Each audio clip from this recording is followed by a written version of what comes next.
It's the Full Court Press with Eric Frandsen and Jason Walker. Welcome back to the to the show that we're doing right now. Following the local teams, breaking down the biggest games with in-depth analysis and team interviews. There's going to be much higher expectations, sense of awareness of what we bring to the table. Join the show by calling into 435-752-1069 or text 435-339-0321. It's the Full Court Press. Throws, ends up, yes! Caught! Touchdown! They did it!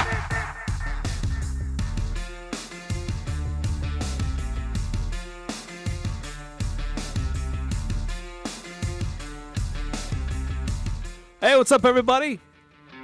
Eric Frandsen, Jason Walker. Back in the house. Woo, let's go. Another hour of the Full Court Press. And love to hear from you as well. 435-339-0321 if you want to chime in. And news today about the future of the Mountain West and the Pac-12. We had heard that there was a scheduling alliance that had been discussed, but the Mountain West was wanting certain assurances with their scheduling alliance. Then we heard these remaining Pac-12 schools were maybe not as satisfied with that. They explored the Sun Belt as a potential partner. They explored the American Athletic as a potential partner. Those got turned down rather quickly. So they've pivoted back to talk to Gloria Nevarez in the Mountain West Conference. So we'll update you on the latest on that in a little bit. And certainly now with all this, if they end up flush with all this cash, if this current judge's ruling holds, and they are the two remaining board members, and they are the sole heirs, if you will, to all that fortune. The heirs of the Pac-12. Then they could cover some of these other schools in their early exit fees if they want to poach some out of the Mountain West. But this scheduling alliance might be a way to prevent that. So we'll get into that a little bit later on in the show as well. But Utah State men's basketball team preparing to head out to the Cayman Islands, and a team that won 2, lost 1. They've won at home, done well at home, struggled a little bit on the road, and they're heading on the road again. So what can this team do to prevent additional letdowns? And there's some unknowns about who they will face over the next couple of days. They know they'll face Marshall first. But, Jason, you had a chance to go up to practice to talk to the coach and see what was going on with Utah State before they head to the islands. Yeah, I know. That's why I was not here the entire first hour. I was hanging down there at the Estes Center. They were practicing and having a spirited practice, and they've really been trying to get back into form, or I guess trying to establish form, because Danny Sprinkle was not happy, and we'll have some audio and we'll play some of that. He was not happy about that Southern Utah game. He's getting on his guys. He's trying to whip them into shape. We've seen some good things from this team, but he's focused on all the things they need to improve on. And in a good way, he's trying to encourage this team. He's instilling maybe a healthy bit of fear, because he's saying to a lot of these guys, play well or you don't play. So he's making sure these guys see, look, this is for real. You need to actually play. This is no longer summer practice where you make a mistake and you just start over again. You make a mistake, you take a seat on the bench. Right. So that's a strong message early in the season to send, because there's depth and versatility on this roster. But I think we're starting to see that there is some separation that is occurring with this team. But if some players aren't carrying their weight, then opportunity will be presented to others who are willing to give it a shot and work a little bit harder. Yeah, and we're trying to figure out who this team is. This is the first time we've seen these guys, and we're thinking, okay, we're trying to figure out exactly who are these Aggies. We're using what sample size we have to say, try and compartmentalize it. This is who Utah State is, and then we try and project that the rest of the season, maybe continue to bring in data. And Danny Sprinkle looks at this team and says, this team sucks. I want them to be better. Not in so many words, but you'll hear him and be like, look, we need to be better. He has a strong standard, which is great. Yeah, he has expectations, and this team will meet them, or it's not. He said it after the Southern Utah game. If they don't meet my expectations, it's not going to be very fun in practice. So Danny Sprinkle has a vision for this team, and I think he very much believes in this team. we've seen him praise all of these guys, their abilities, their talents. And, all these players, they have a lot of these talents, offensively and especially defensively.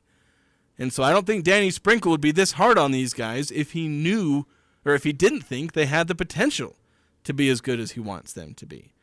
So he's going to continue working them. They're going to go to the Cayman Islands, and I don't know how much time they're going to be able to spend on the beach. I don't expect they'll spend a ton of time, but they're going to be trying to do as much as they can to continue to progress toward the vision that Danny Sprinkle has. All right, so you were able to go up and catch up with Coach Sprinkle. We met with other members of the media. It was me and Al. Oh, okay. Well, that's all. You weren't alone. It was me and Al. So you'll hear our voices and you'll hear Danny Sprinkle. So here's Coach Sprinkle. Just some afterthoughts after the win over Southern Utah, but also preparing the Aggies for multiple teams over just a few days in the Cayman Islands. Yeah, obviously we're super excited to get out there, and none of us, I don't think anybody on our team's been to the Cayman Islands, and so, or the staff. So it'll be great, but obviously it's a business trip. And I told our guys that today. I said, don't be bringing your swim trunks. We're not going here for fun. We're going here to compete and play, and we have a long way to go to get better. We had a pretty spirited film session today. The film was actually even worse than what I saw on the court on whatever it was, Tuesday night. Our efforts got to get a lot better, and we got to get a lot tougher. And some guys got exposed today, but that's what we're going to need. If we're going to go down here and have a chance to win any games, we have to get a lot better on the defensive end and get a lot tougher. Marshall's going to be a great team. They switch everything. They play very chaotic, but they're very good at it. They shoot the ball really quick. Defensively, they'll switch 1 through 5. They'll try to get you standing around, and we got to have a great job moving our bodies and moving the ball in order to have a chance against Marshall. They won 24 last year. Do they have a lot of guys back though on their team? They got a couple. They lost a couple really good players in the transfer portal, but they're still dangerous. They can they have the same style. Coach D'Antoni, whose brother was the great NBA coach too, but he's done a tremendous job at Marshall, and they're gonna play fast, and it'll be a little different style of game. So how do you approach a tournament like this? Because obviously you can do some scouting in Marshall, and you can kind of flip a coin who you're going to play in the second game, but after that, you don't know who you're going to play in these next 2 games, and you don't have much time to prepare. Once you find out who they are, how do you approach that? Yeah, obviously our assistant coaches, they have different teams they're in charge of, and Coach Haslam has Marshall, and then 2 of our other assistants, one will have Akron, one will have Florida International, and so right after the game, we'll kind of know who we're playing, and then you're on to the next. And tournaments are, especially when you're playing 3 games in 3 days, it comes down to your principles. It comes down to how tough are you going to be. They're going to be able to have the same amount of time to scout us as we are them. The thing is, you want to play conference tournament where you play 3 games in 3 days. Yep. But it's a little different there because you played some of the teams a little bit here. But this kind of simulates a little bit of that for you. It does, and especially from kind of the wear and tear on your body. You got to be great at getting recovery. We have to be smart with our substitutions in the first 2 games, in the third game even. So, you're playing 120 minutes, and sometimes I guess it could be less than 64 hours, whatever, or 72 hours, whatever it is. And so, we have to be smart with it. But it's we're going to play every game to win it. So you've only had, I think, 3 games with the exhibition. What's the progress of this team like as far as establishing itself and having an identity? What's that progress been like? Or how far along are they? We're not very far along after watching the film. To be honest, I don't know what our identity is. I know it's not toughness. I know that, and we're going to get to that point. And there's going to be some guys that, they're not going to be playing if they continue to play the way they do. Our guards have to start guarding the basketball, and keeping guys in front. And a lot of it is not only the guy guarding the ball, it's the other guys that are supposed to be in gaps we're just being lazy. And like I said, we exposed them on film, and the film doesn't lie, and guys got to step up. So was it a slip a little bit from the Bradley game? No question it was. Yeah, no question it was. And even against Bradley, we got blown by a couple times, but there wasn't as many breakdowns. And I felt like our guys had a little bit of a healthy fear of Bradley. Southern Utah was still kind of unknown because they had a lot of, and we tried to tell them. I tried to tell them how good they were. I saw them against Bakersfield, and I mean, their guards, Southern Utah's guards exposed us. And we're better than that. Like, we have better defenders than that. But collectively, as a team, we got to be a lot better defensively. So do you see the potential of this team to become elite defensively, and they're just have to get that? Hopefully, yeah. I don't know. I mean, we have some guys that still have to show that they can guard, and that's just the truth. And I told them that, and they're going to have to figure it out, or I'm not going to play them.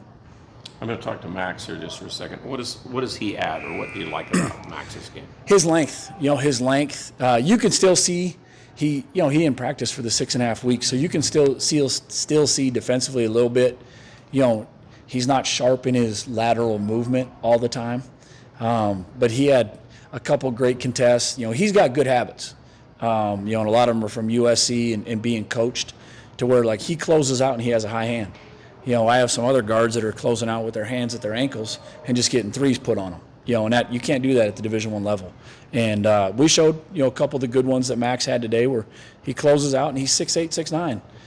And if you just show a hand, guys aren't shooting those threes in rhythm. If you're just closing out with your hands down, guys are too good at this level to make them. You kind of consider Max more of a guard or in the wing than a He's inside everything. guy? Yeah. He's more of he can play 2, 3, or 4, just because he's smart.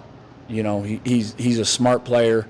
And he's just, he's played a lot of basketball, at the Division I level. And so, he's been through those experiences. But, he's good at the 4 spot, too, because he can be a good ball mover.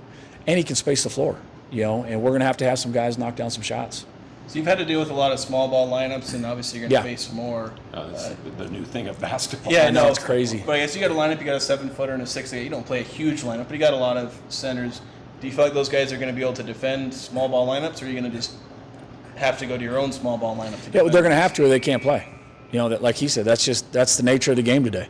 And if teams play that against us, and if you're a big and you can't guard on the perimeter, then I can't play you, and we will have to go small. Now, I do think that our bigs are capable of guarding when they're engaged and locked in and playing with some urgency and intensity. I feel like all of them can. Khalifa, Fish, Jackson Grant, Dick Ray, they can all guard on the perimeter. But now, are you going to do it? We can teach you how to do it, but when that ball gets tipped up, you got to go do it. And we did not do that on Tuesday night, and that's why we had to play small. And when teams play small, though, offensively with bigger guys, isn't that where you're supposed to take advantage of that? When you have the ball against their smaller guys. You can. Yeah, you can. And that's where grade is effective, because if teams play bigs, like, you can play him on the perimeter and he's going to drive you. And he's so big and he can handle the ball, where he puts bigs in hard spots to guard the drive. Or we can play Max at the 4, where now they got a big guy chasing him around the perimeter. So, yeah. And it's kind of it's a chess match, Like at Montana State, we didn't care what you did. I played those 2 big old hogs, and we were going to beat the hell out of you in the paint. I don't care how small you wanted to play. Now, we're not built like that. So talking offensively, I mean, you've had a game where you scored 100, you had a game where you scored 93. Is there anything this team has surprised you of offensively? I know you only had the 62 in regulation against Bradley, but this team surprised you a little bit offensively with how productive they've been? A little bit. Not really. The 100-point game, I don't really count that. The other night, it was such a fast game. I mean, for us to shoot 64% from the field and shoot twice as many free throws as them and out-rebound them by 12, for it to be a 5-point game with 2 minutes left, I have a problem with that. It should have been a 30-point game. We got to knock down free throws, and if we're doing anything defensively, getting stops, it's a whole different game. That game, it shouldn't. When you shoot those percentages and you have stats like that, game shouldn't be that close. One final thing about the tournament, there's a lot of teams that kind of are trying to make names in this tournament. Yeah. You got Drake, you have Akron, Loyola, some of these teams have been kind of on the borderline of doing some stuff. So it's really a pretty good field. It's a great tournament. Loyola Marymount's really good. Stan Johnson's a great friend of mine. I watch a lot of their games. They're really good. Like I said, Akron, I think they're picked to win the MAC. They went into South Dakota State and won, which is really hard to do. And they beat them pretty good. Florida International is good. Marshall's good. And they said Drake, they're picked to win the Missouri Valley. So, like you said, it's teams that they've been good, in a lot of the country. Like, the people that know basketball know how good those teams are. And that's why I had to keep our guys on edge. Like, I want to make sure they know what they're getting into coming down here. Thanks, Coach. You bet. There's Danny Sprinkle getting ready for their 3 games in 3 days in the Cayman Islands. Yeah, Sunday, Monday, and Tuesday. And yeah, you can tell from a lot of what he was saying, he's working on this team to whip them into shape. He believes that they're a long ways out from what he wants them to be. And there's a lot of things that he wants to work on. Guys need to develop better habits.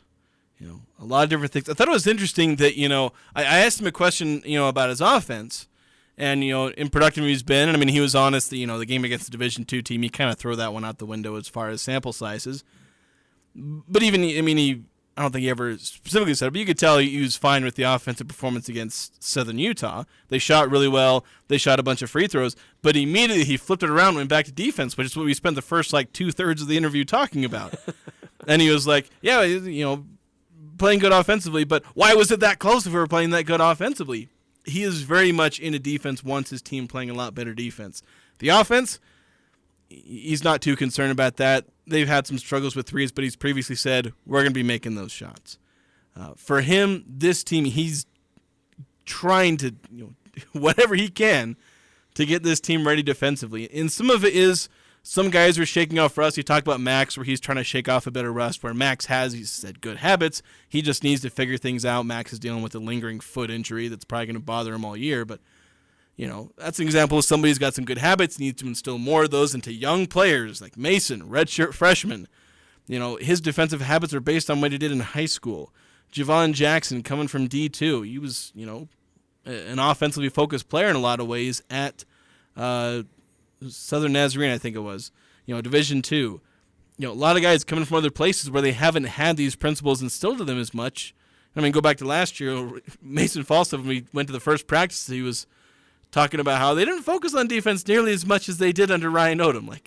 It was a lot more intense as far as defense under Sprinkle than it was Odom. So there's just, and I'm sure a lot of other guys coming from different places, all except Montana State, where maybe they're experiencing that same thing where it's like, oh, dang, we got to play defense.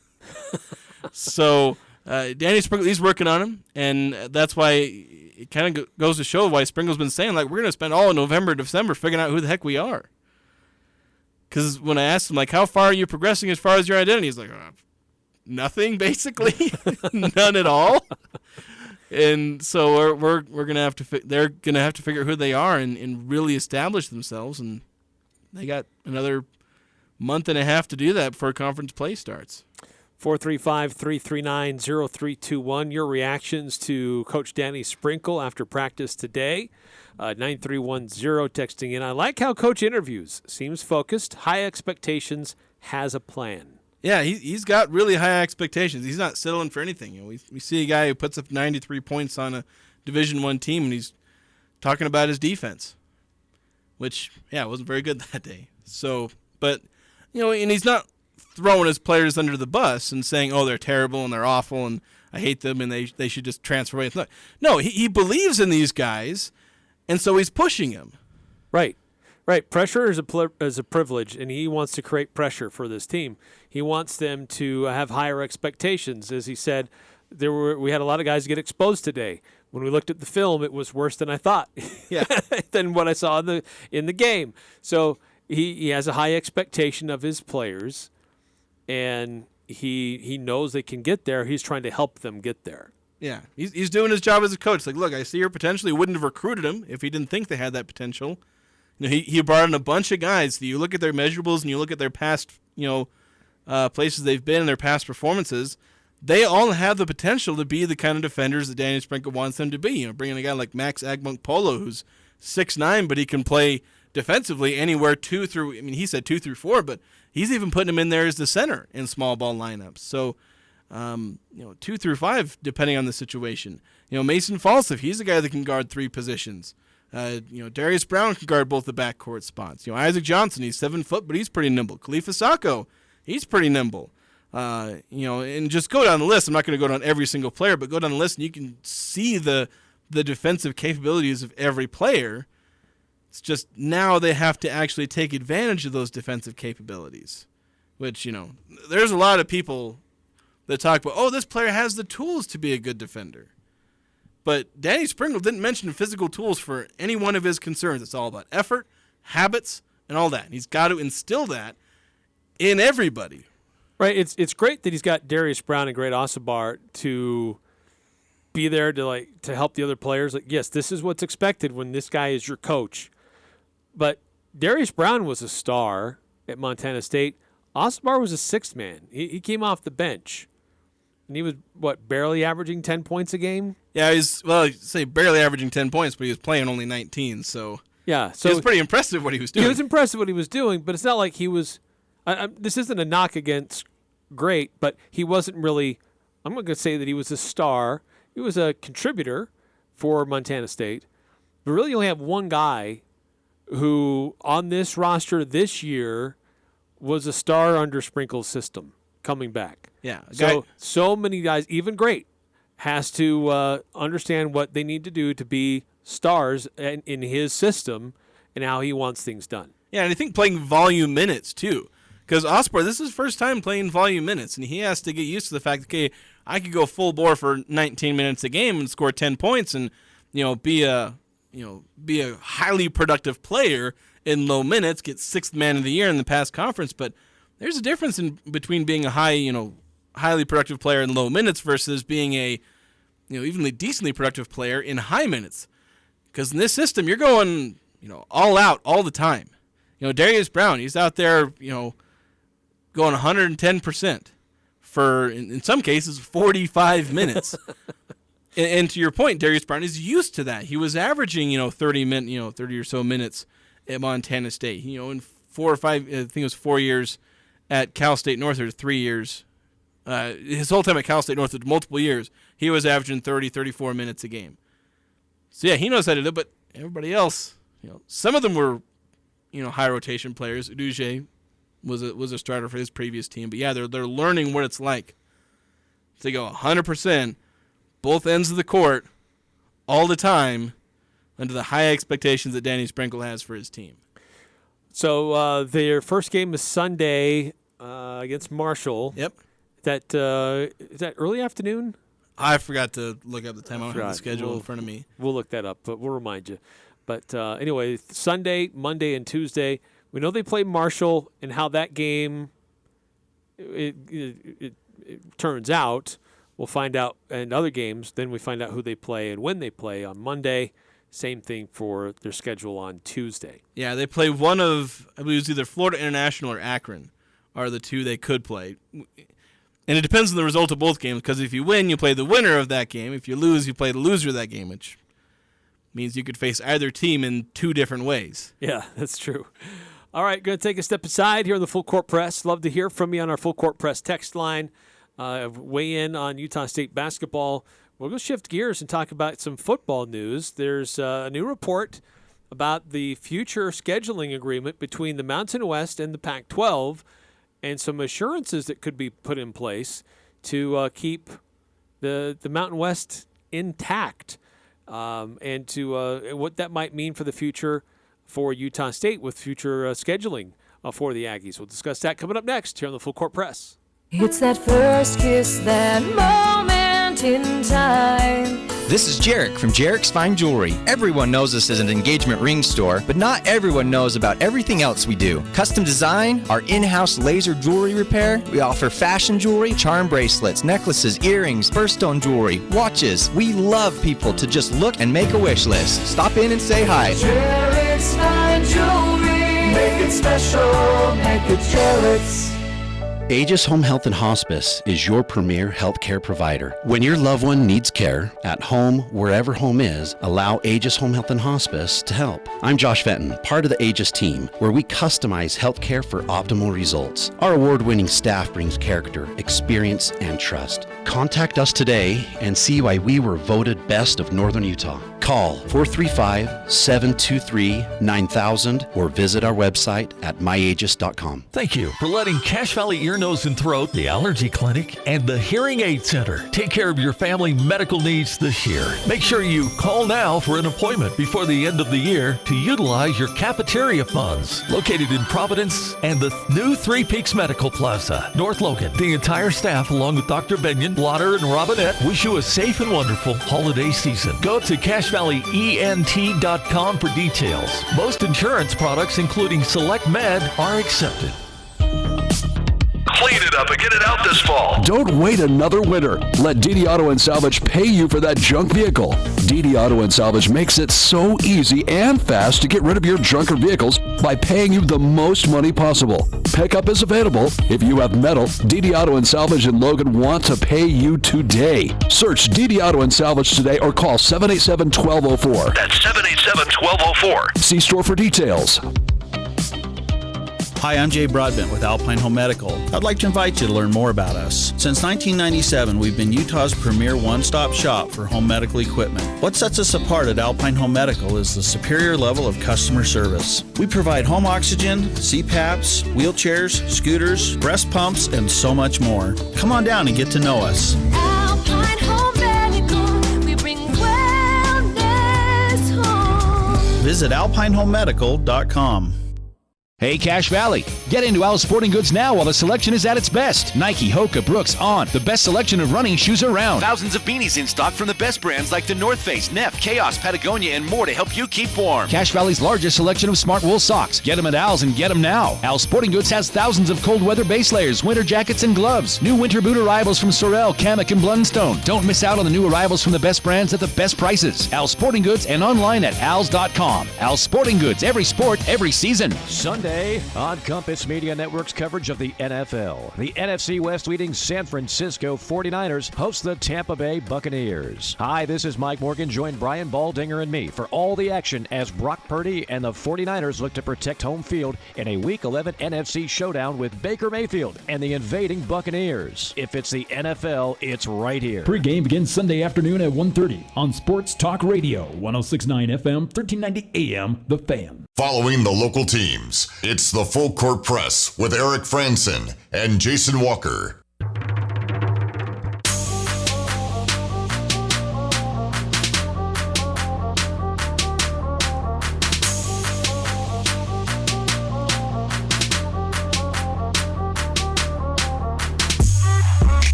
Welcome back to the Full Court Press. Eric Frandsen, Jason Walker. Hey, don't forget, we're going to be live on location tomorrow. Stop by, say hi. We'll be at Prodigy Brewing right there on Center Street. Great place to go grab a bite to eat on a Friday night. We'll be there from 4 to 6 in the 4 o'clock hour. Mountain West Conference champion head coach Manny Martins will be joining us. And former conference champion Gary Wilkinson. Trying to figure out which conference he won. In basketball. It's men's basketball. It's WAC, Big West. I always mix up those two when they were in the Big West. If you're early 2000s, like some point they were in the Big West during those years. Then I forget when they went to the WAC, because they're just one of those two. Yes. He definitely had a long part of a great run of success for Utah State men's basketball. So he'll be joining us in the 5 o'clock hour and talking about Utah State men's hoops. What he is seeing out of this year's team. So stop by and give us your score predictions for the football game on Saturday between Utah State and Boise State. By the way, some news on that real quickly. And there's been some debate through the week after Andy Avalos was let go, whether their dynamic wide receiver Eric McCallister would return. There was some speculation that he might. Earlier, he said he's going to transfer away. He's leaving the team. And after Avalos got fired, there was wide speculation that McCallister might do an about-face and come back because it just wasn't a good atmosphere with the coach, and they did not get along, and he didn't see much improvement going forward, so he put his name in the portal. Well, BJ Rains did on Twitter shared he follows the Boise State Broncos. He shared a segment of an interview that was done with McCallister earlier today about the possibility of returning to Boise. I don't want people to think that I left and quit on my teammates. That's one thing. I didn't quit on my teammates. I asked a lot of my teammates before all that, so I just want that point to get across that I didn't just quit on my teammates. I would say they were in the decision just as much as I was, and they gave me the green light for it, and they knew what we were dealing with, what we were working with in the facility. So it was just like I was doing something that people wanted to do but just didn't do. And he made it clear he's not coming back. So I know guys they want to dodge the reputation of quitting on their team, which I don't know. I'm trying to balance two thoughts because for one, yes, you did. By the letter of the law, yes, he did quit on his team. But there are legitimate reasons for you to have left. So I don't necessarily want to just ding him and just hit back and say, oh, yeah, you did. You're a quitter. Like, not necessarily. There's a lot of reasons he could have done it. And I don't want to particularly blame him. I mean, Devin Tompkins, you could have said the same thing about him in 2020. Yeah. He basically left the team. Granted, he was kind of around. I think he actually went to one of the games. I think he was at the New Mexico game when the Aggies won. Not on the team, but in the stands. And he had decided that he was done. You could say he quit on the team. But ultimately, he came back. I don't know. It's a complicated mess of things. Saying like, oh, he quit on the team, but did he? I don't know. It's a bit of a mess when you try and untangle that. But it is interesting whenever these guys come out and say, oh, I didn't quit on the team. It's like, well, maybe, kind of. I'm not really willing to go after you on it, but it kind of reveals, I mean, that short statement reveals that it was really messy. It has been really messy. I don't know if it still is this week, but it has been toxic and messy up in that Boise State locker room with the head coach. We've talked about the games that he's been playing with the media. He's been playing games with his team. I could see now more is coming out, reasons why this guy was let go and reasons why there are not very many people surprised by his early firing. Yeah, but the thing is, if it was a whole locker room thing, would he necessarily come back if it's just the head coach? Because it'd be most of the staff. Now, maybe the staff was like having to follow the lead of the head coach because they're supposed to. It's the hierarchy there, but usually if it's so toxic that you have to leave, it's not one guy. So you wouldn't necessarily think he'd be coming back just because of one guy. Yeah. So anyway, kind of news there. Don't expect to see Eric McCallister on the sideline or on the field Saturday in Logan when Boise State comes to town. But speaking of the Mountain West Conference, Boise State is a member. News today from Ross Dellinger, reporting from Yahoo Sports. He's really been on the front lines of this, the next steps in what's going on. And actually, I'm kind of doing this out of order, apparently, because I need to do this first. We've got some significant breaking news tonight. We got some breaking news. The latest in conference realignment on the Conference Realignment and Expansion Show. So I need to give 8920 on the text chat some real credit for absurdly perfect timing. Because right as we were pulling up our little papers to read off something, he texts in, or they text in, have you guys already talked about the process made to get Washington State and Oregon State in the Mountain West? If not, I'd love to hear your thoughts. Well, guess what we're right about to talk cue. about? 8920. Right on cue.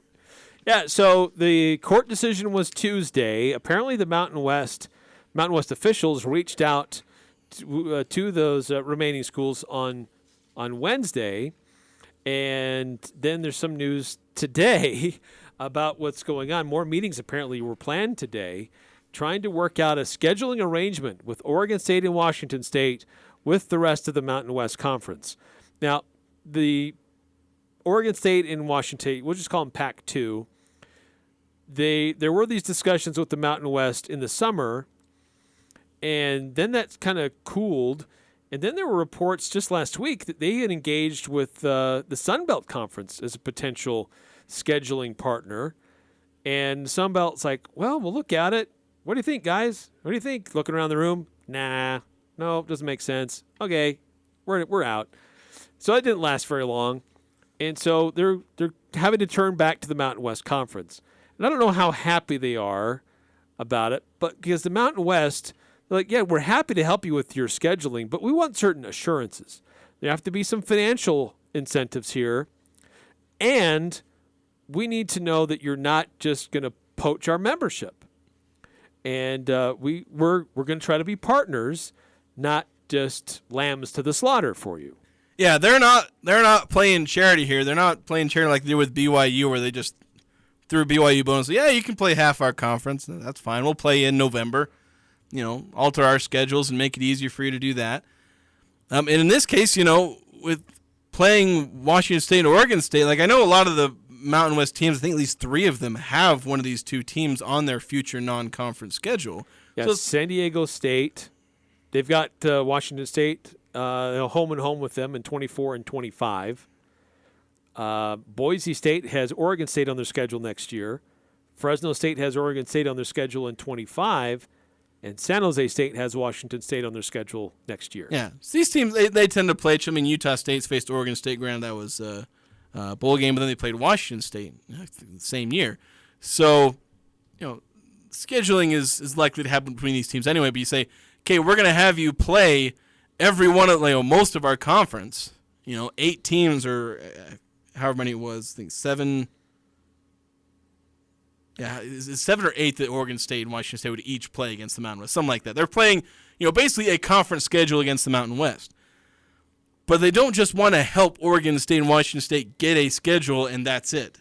Because it doesn't really benefit the Mountain West, and then, it's just helping somebody who could end up hurting you in the end. Because Washington State and Oregon State, they'll, Pac-12, they'll 100% just turn around and say, all right, we're just going to poach the Mountain West.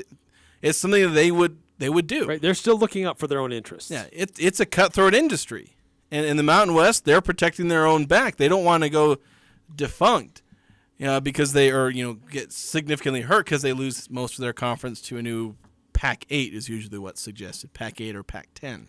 Yeah, it has to be at least 8 because the College Football Playoff Committee said you have to be at least 8 members of a conference to get automatic qualifier status. Yeah. Otherwise, you might be able to make it as an at-large. We will treat you like quasi-independents. Yeah, so the Mountain West is covering their butts by saying, look, we will throw you a bone, but you have to guarantee some things. Yeah, and there's things like, financial penalties. Because you talk about all that cash that they're, Pac-12's potentially going to, get into. They're going to have to use most of that to poach the Mountain West, which doesn't necessarily fit into their plans because they want to use that money to basically live it up as a Power 5 team, at least a Power 5 budget, even if they don't have the status. So that's supposed to fund that lifestyle. So they can't necessarily just use it to splurge on getting the Mountain West, half the Mountain West to join them. And so the Mountain West is trying to create, barriers between that in this agreement. We help you fill out your schedule so you don't scramble and have to play a bunch of, a weak independent schedule, which would hurt those teams financially and hurt them reputation-wise. So we'll help you that way, but then you have to help us this way. And it's the Mountain West's way of using their own leverage to try and just pull these guys into the conference. But, of course, Pac-2, they are doing every trick they can to try and avoid having to go into the Mountain West. Yeah, so what is being proposed here is a 7+1 format where Mountain West teams will play 7 conference games instead of the traditional 8, so that +1 will be either Washington State or Oregon State. And they would rotate between those two, home and away, over a 2-year cycle. But those games do not count toward league standings. So your game against Oregon State or Washington State, that doesn't count as a Mountain West contest, which makes sense. It's basically a mandated non-conference game. Correct. Then, as you kind of talked about, there's a financial penalty that can be levied on Oregon State and Washington State if they attempt to acquire only a portion of Mountain West schools in the future. But also, this agreement will include what's called a lucrative financial package for Mountain West members, and likely to feature a long-term commitment to the conference with an intent for a full merger after this 2-year cycle. Yeah, and that, the financial agreement, I don't know if that was present in negotiations with either Sun Belt or AAC or whoever else these two teams have tried to develop a scheduling alliance with, because Yeah, it's not just that the Mountain West wants to get Oregon State and Washington State in. They want to benefit from this in some way, financially, because they're helping out. They are offering real tangible value by saying, look, we're going to hand you 7 games each of quality competition, high G5 level competition. And that's worth something. It's not the same as being in a Power 5 conference, but they're not going to get any better as far as scheduling. Now, I don't think basically, this is math, but also looking at kind of these games that are already on these schedules. I don't know that every Mountain West school gets to be a part of this. Not everybody would play one of them? Well, I guess not everybody would play both schools. So over a period of 2 years, some Mountain West schools might get one game with these teams. Yeah, the math doesn't perfectly work out because that's 14 games over 2 years. You got the 12 teams. Yeah, if you do the math, maybe somebody doesn't exactly get looped into this. But Utah State has a game against Washington State that was supposed to happen. So I don't know if that will be reintroduced now and back into this maybe. ordeal. It's possible. Like I said, there's a bunch of specifics that would work out into this, and that's something for down the line. Who gets to play who? When do they play them? Home and away. It doesn't work out perfectly, but it works out well enough. One other thing with this is we've mostly been talking about football, and that's really all this is. Yeah. This really only is a scheduling alliance for football. Oregon State and Washington State apparently are in discussions with other leagues for affiliate memberships in other sports, i.e. West Coast Conference. There's some sports that some conferences don't carry, so they have kind of a mishmash of various other sports out there. But that's kind of too bad. It'd be great to have those two teams in basketball for the Mountain West. Yeah. Oregon State certainly has been a quality basketball program. Yeah, it would be nice for basketball, but I think they're trying to cover their bases with football, that's what's bringing in the most value. That's what's bringing in the TV dollars. So you're trying to put the best product out there as far as, getting quality competition in football, getting good TV deals. Then when you get into these other sports, I know men's basketball is still, a revenue sport is, the term we often use. But, they'll do what they can there. I don't know if they'll – that is actually kind of interesting exactly what they would do with basketball. But, yeah, with these other sports, when you start talking about, soccer and baseball and artistic swimming or whatever it was, artistic rowing, all that stuff, you can be in whatever conference. It doesn't really matter. I know you'd rather be in the Pac-12, but they're non-revenue sports, they're Olympic sports. Just get competition. See if you can get yourself into a situation where you can maybe get an auto bid into whatever postseason action those sports have. 9315 just saw this text. What will they do for basketball? I think we just literally just answered that question. We didn't really answer. We just said the text came in. We just said that they're going to figure something out with these other conferences. I know BYU, they went to the West Coast Conference. That's not a bad option at all for, if they just kind of try and slide in there. It's great for non-football sports. Obviously, it's non-football in that every conference sport. has a bit of a history of dealing with schools in a lot of other sports non-football oriented. Yeah, and they're a good basketball conference. They are not bad at all. I mean, they've got one of the best basketball teams in the country, but then a bunch of other pretty solid ones. So even beyond St. Mary's. So they're good in basketball. So if they try and just weasel their way into a bunch of different conferences, maybe the West Coast Conference, maybe even some with the Mountain West. We'll have to see exactly what they do, but they give the impression in the reporting that they're just going to branch out and just put it all together and not necessarily do a scheduling alliance with a specific conference for some of these sports. I mean, maybe for some sports they might do one with one conference, but it's going to be a lot more of a mixed bag in the non-football sports than it is for what they're doing here in football. Yeah, so interesting move. I think this bodes well for the future of the Mountain West Conference. I don't know that I want to. Part of me says the Mountain West knows they have Oregon State and Washington State over a barrel, but at the same time, they're trying to figure something out with these schools. Yeah. Well, they're, as I've said, the Pac-12, they are trying every trick in the book to exercise every bit of leverage they have. It's why they went out to the Sun Belt trying to do this. They're trying to find some leverage over the Mountain West. But as I said, the Mountain West knows they have this leverage because that's why they're putting in here.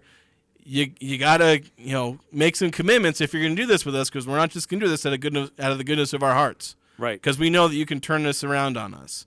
So the Mountain West, if they didn't have that leverage, they couldn't put that in there. And they'd just say, oh, we'll be so nice, and we hope you'll help us. Right. Mountain Remember West, the goodness of our hearts? Yeah. The Mountain West is saying, we're going to help you out of the goodness of our hearts, and you will reward us for it. That's right. Sign here, please. Yeah. 435-339-0321 if you want to weigh in. News today, the scheduling alliance with the between the Mountain West and the remaining Pac-12 schools seems to be gaining a lot more traction, getting closer to being done. Look, this has to be done soon because you got the transfer portal coming up here quickly. It's going to open, and these schools need to know what their future looks like. For the players on their rosters, for future players that they're recruiting, they have to know what their future is going to entail for next season, because right now it's still very much in the wind. So they're motivated to get this deal done and figured out quickly. The transfer portal has opened in some sports already. But yeah, you said for other sports, it's going to open in the near future, and early December. Yeah, it'll be a disaster if they can't get it figured out. And that's the thing with the we're getting the feeling now that things are a lot closer to getting figured out. It was kind of up in the air for the last few weeks, but now it's like, now that you got the court case, I know they're still appealing and stuff, but for now I think we're a lot closer to knowing some sort of resolution. Obviously, this is going to be an ongoing process, but we'll get some sort of resolution in the near future. All right, we're well overdue for a timeout, so we got to take that now here in the Full Court Press. Still time for you to weigh in, 435-339-0321. Don't get caught without power to your home or business. This is Tyler with Golden Spike Electric. We offer Generac backup generators to keep your home or business warm, avoiding frozen pipes, loss of valuable food, or even a flooded basement. Golden Spike Electric is certified and factory trained, so you know it will be installed right and properly maintained. Contact Golden Spike Electric so you'll never be without power again. Online at gsegenerators.com. We also service other brands, Golden Spike Electric and Generac. Power you can count on. Advanced Heating and AC and Advanced Fireplace and Stove want to help local families this year with a food drive. Drop off your canned foods at Advanced Heating across from DI or hand them to one of their technicians when they come to your home for a repair. And to say thank you, the Advanced team will match all your contributions and offer a 20% discount on your next service call. Find out more at AdvancedFireplaceandStove.com or call 752-7272. Donate to Advanced Fireplace and Stove's canned food drive for local families. We're not comfortable until you are. Advanced Heating and Air. If cost is preventing you from calling an attorney after your accident, you can stop worrying now. You can call the Advocates and discuss your case with an experienced Cache Valley attorney at no cost to you. At the Advocates, when we say you pay zip, nil, nothing, we mean it. Our consultations are free and we don't get paid unless we win your case. Let us be your advocate and we will fight for the settlement you deserve without you ever opening your wallet. Call 801-355-5550 or chat online at utahodvocates.com. Prodigy Brewing is the perfect place to meet up with family and friends this holiday season. Whether you're sipping on a carefully crafted brew, enjoying a delicious juicy burger, or biting into a sizzling wood fire pizza, Prodigy Brewing is the place to be. Come in for Trivia Tuesdays or with friends and family to celebrate the season. Voted best craft beer and bar and grill in northern Utah. Cheers to making unforgettable memories at Prodigy Brewing on Center Street in downtown Logan. Prodigy Brewing, extraordinary service and family friendly. Ski season is coming, which means Season Ski Rentals. This is Mark at the Sportsman, where we have over 20 years of season ski rental experience. We rent to kids and adults. Come in to get season ski rentals for your entire family. We like to wait a little later in the fall because there is a chance your kids might grow out of their boots by the time ski season actually rolls around. Starting at $69.99, you will get the right gear for your kids to ski this year at the Sportsman on Main Street in downtown Logan with tons of parking in the back. This is Ryan at My Mattress. Life is good. Life at My Mattress is good too. Why might I say that? Because today is a good day to slay a Goliath. The other day I went into a mattress store here in Logan that has 2,500 stores across the country. I'd say that's a Goliath. We were 20% less expensive on every bed that we both offer. We may not have 2,500 stores, but we are number one in Cache Valley. Better product and better prices. Isn't it time to sleep exceptionally? Only at My Mattress.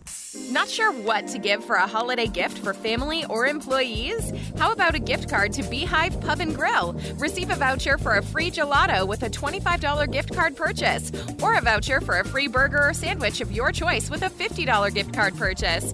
Take care of your coworkers, employees, and family with a gift card from Beehive Pub and Grill. Open 11 to 8:30 weekdays and 11 to 9 Friday and Saturday. Beehive Pub and Grill is perfect for the holidays.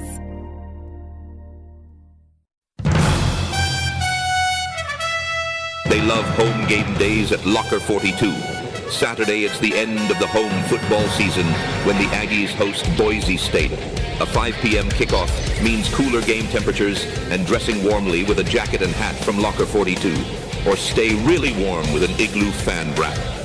Full of unique Aggie items and apparel. Locker 42, a store exclusively for Aggie fans. For 125 years, SC Needham Jewelers has been known for quality jewelry at affordable prices. We have a beautiful selection of diamond jewelry, birthstone jewelry, gold and silver, pearls, and mother's rings. Show your fine taste with a beautifully wrapped gift. Prices start in $29. This year we were voted as #1 jeweler in the best of Northern Utah. Come enjoy our festive atmosphere and select a beautiful piece of jewelry this Christmas. Open Monday through Saturday, 10 to 7. SC Needham Jewelers, middle of the block, at the sign of the clock. The Aggies are #1 here. The Full Court Press. Connect with us on Facebook, Twitter, and online at 1069thefan.com.